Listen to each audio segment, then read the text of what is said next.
আসসালামু আলাইকুম সবাইকে। আপনার বাসায় মেহমান চলে এসেছে, হাতে সময় একেবারেই কম এবং এই সময়ের ভিতরে একটি ইউনিক নাস্তা রেসিপি তৈরি করতে হবে আপনাকে, মানে যা খেতে দারুণ এবং আনকমন। তাহলে আজকের রেসিপিটি আপনার জন্য। আজকের রেসিপিটি না টেনে সম্পূর্ণ দেখুন।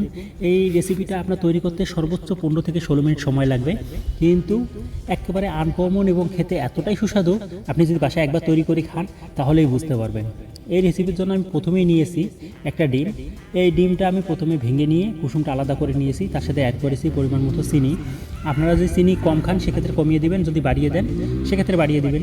তার সাথে অ্যাড করেছি হাফ চা চামচ ইস্ট পাউডার, হাফ চা চামচ বেকিং পাউডার এবং হাফ চা চামচ খাবার লবণ, এবং তার সাথে অ্যাড করেছি পরিমাণ মতন তরল দুধ। এই দুধটা আমি কয়েকবারে অ্যাড করে নিব, কারণ আমাকে ডোটা অনেকটা তেল পিঠা টাইপ তৈরি করতে হবে। তারপরে এটা ধরুন সম্পূর্ণ গুলিয়ে নিয়েছি। গুলিয়ে নেওয়ার পরে এর সাথে অ্যাড করেছি ডিমের কুসুম। এই ডিমের কুসুমটা আপনারা ইচ্ছা করলে একবারেই গুলিয়ে নিতে পারেন, কোনো সমস্যা নেই। তারপর ডিমের কুসুমটা আমি ভালোভাবে গুলিয়ে নিয়েছি। গুলিয়ে নিয়ে এর সাথে একেবারে অপশনাল এর সাথে অ্যাড করেছি 1 চা চামচ কোকো পাউডার। এই কোকো পাউডারটা আপনি যদি দেন সেক্ষেত্রে একটা কেকের ফ্লেভার আসবে, খেতে আরও সুস্বাদু লাগবে। আর যদি না দেন তাতে কোনো সমস্যা নেই। এই কোকো পাউডারটা দিয়ে একটু গুলিয়ে নিয়ে তার সাথে অ্যাড করেছি ময়দা। এই ময়দাটা আমি 3 থেকে 4 বারে অ্যাড করব।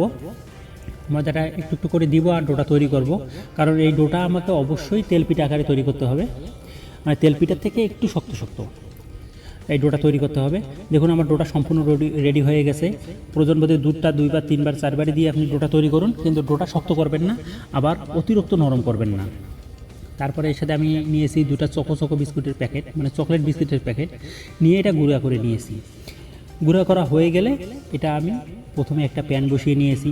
প্যান বসিয়ে নিয়ে অবশ্যই প্যানের হিটটা একেবারে লো মিডিয়াম রাখবেন। একেবারে লো মিডিয়াম রেখে দিয়ে চুলার উপর দিয়ে হালকা হালকা করে একটু করে পানি দিবেন, আর একটু লাড়াচাড়া করে ডোটা একেবারে যতটা পারেন শক্ত করে, সফট হবে এবং শক্ত হবে, এই দিকটা লক্ষ্য রাখবেন।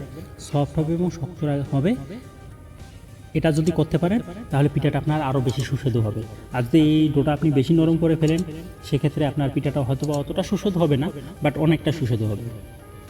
দেখুন আমার ডোটা সম্পূর্ণরূপে রেডি হয়ে গেছে। এখন আমি ডোটা তুলে নিব।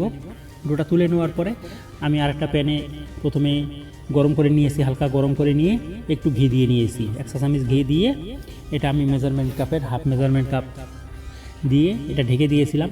ঢেকে দিয়ে প্রথমে রাখবেন 1 থেকে 1.5 মিনিট, পরবর্তীতে রাখবেন 30 সেকেন্ড। বাট আপনার পিঠাকে সম্পূর্ণরূপে রেডি হয়ে যাবে। আর এই পিঠাটা দেখতে এতটাই সুস্বাদু, যদি আপনি ওই বিস্কিট দিয়ে যে ডোটা তৈরি করেছেন সেটা যদি না লাগিয়েও খান তাও আপনার কাছে অনেক সুস্বাদু লাগবে। দেখুন আমি এভাবে সবগুলো ভেজে নিয়েছি।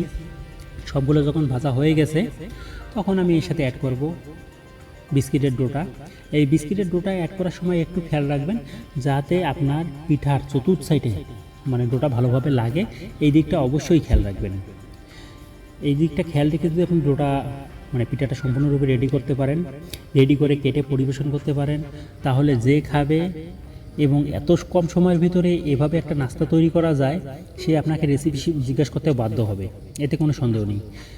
তাই এখানে অবশ্যই আপনারা একটু খেয়াল রাখবেন যাতে চতুর্থ সাইডে সমানভাবে লাগানো যায়, এই দিকটা অবশ্যই খেয়াল রাখবেন।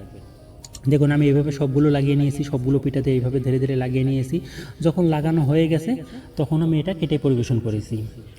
আর এই কেটে পরিবেশন করার সময় আবারও একটা জিনিস বলতেছি, খেয়াল রাখবেন, যেহেতু আপনি খুব তাড়াহুড়া করে এটা নাস্তাটা পরিবেশন করতে যাবেন অনেক সময়, সেহেতু নিচের সাইডে যদি না লেগে থাকে আপনার বিস্কিটের ডো অনেকটা বেঁচে থাকবে, আপনি আবার লাগিয়ে দিবেন, তাহলে এটা খেতে অনেক সুস্বাদু হবে। সো ভিউয়ার্স, যদি ভিডিওটি ইউটিউব থেকে দেখে থাকেন আর যদি ভিডিওটি ভালো লেগে থাকে অবশ্যই লাইক, কমেন্ট, সাবস্ক্রাইব এবং শেয়ার করবেন। আর যদি ফেসবুক থেকে দেখে থাকেন তাহলে লাইক, কমেন্ট, শেয়ার এবং ফলো করার জন্য বিশেষ অনুরোধ রইল। আর আমি প্রত্যেক 3 দিন অন্তর বিকাল 4টার সময় ভিডিও আপলোড করে থাকি। অবশ্যই নিত্য নতুন রেসিপি পেতে আমার পেজের সাথে থাকবেন এবং আপনাদের মতামত আমাকে অবশ্যই জানাবেন। আসসালামু আলাইকুম।